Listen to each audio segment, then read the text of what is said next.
приятели, днес ще ходим на разходка.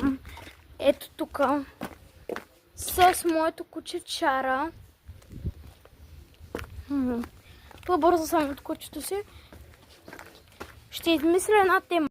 Днес този епизод се казва История за плажа.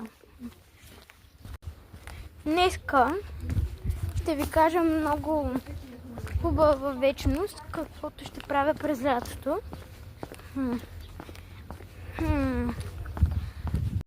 Ще ходя на плажа в Бургас, който постоянно ходя там.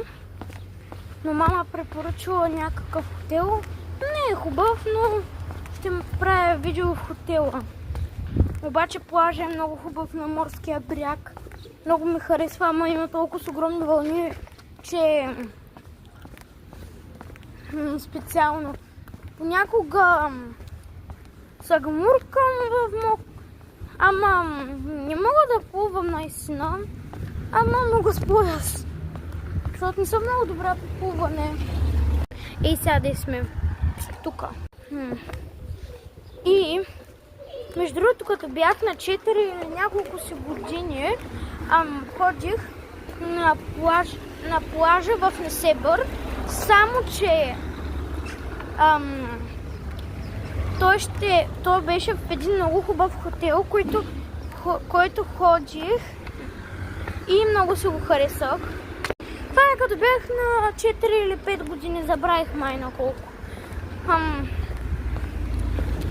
Бях с Мони, Габи, баща ми и Ема.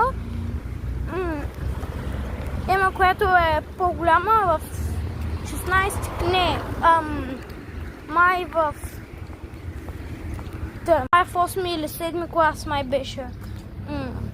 Скоро ставам 4 клас, защото ще идва най-великата и най-яката ваканция на света. Искам да кажа за втората ми ваканция, която беше през 2025 година. Ходих ОДК-то на центъра и там се запознах с много добри приятели, които знаят Summon Fishes, любимия канал на Ginger, и старите видеа са много яки и много ги обожава. Въпреки че има и истории, толкова хубаво. Сега сме ей тука. Да знаете, приятели, аз много обожавах тази ваканция, защото ви хлебна.